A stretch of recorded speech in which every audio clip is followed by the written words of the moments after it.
Okay, paano mag-navigate away kung ang defender nyo lynch? Pag sinabing lynch, linta sa Tagalog. Pag sinabing linta, madikit na madikit. Madikit na madikit. Ang tendency nyo, ang ginagawa normally ng mga players, pagka madikit ang defender, nag-stagnant na. Nag-stationary na. Kabado na. Ang daming mga ways, andyan yung mga tools, gagamitin nyo lang para maka-navigate away.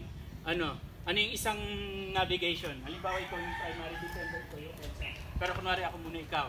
Ikaw yung passer, mamaya secondary defender. First, na pwede tayo mag-navigate, lynch me. Okay? Ang dikit niyan. Ang dikit niyan. Lalo na pagka nag-belly up pa yan. Wala na.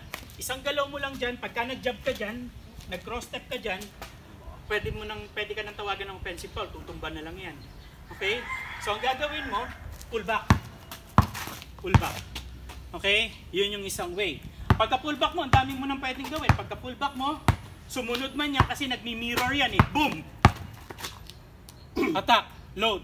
Load step. Boom. Okay? O di kaya counter. Boom. Attack.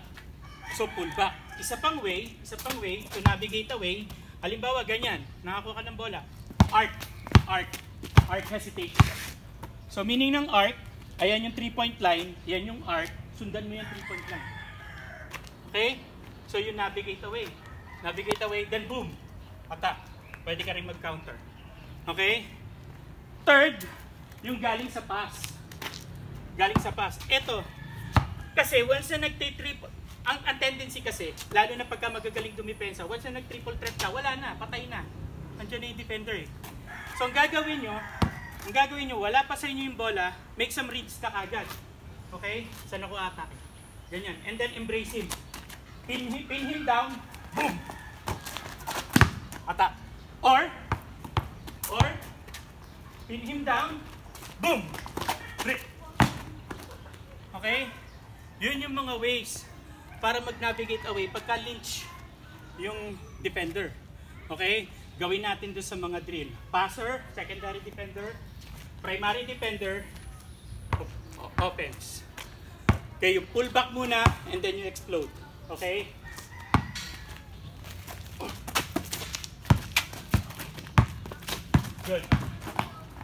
Good. First. Okay? Second, you pull back, you counter. You pull back, you in and out, you counter, whatever you want. Good. See? Okay. Third, arc hesitation. Tawag dyan, arc hesitation. Okay. Boom, explode. Okay. Fourth, arc hesitation with counter. Arc hesitation with counter. Good. Okay. Off the catch, rip. Passer, guard. Pin down, good. Rip, good. Kailangan low na low ang rip. Basta galing dyan sa lynch. Okay? Okay. Pagkapasa, okay? Off the catch, load step. Boom. Good. Eto pa, tatandaan nyo. Mga players. Kailangan pagka nagdi-drill kayo ng ganyan, always merong secondary defender. Kasi nga, para maging automatic kayo. Kasi, hindi nyo masasabi na pagka-atake nyo, dire-diretso na hindi.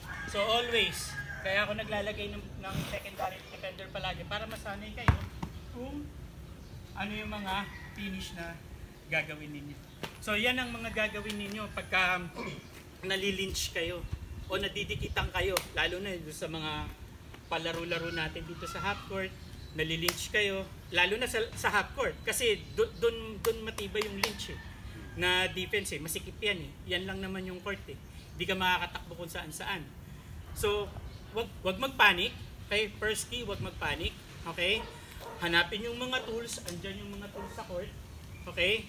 Make some read first, reads muna bago tumanggap ng bola para pagkatanggap ng bola, wala nang triple threat, attack right away. Okay?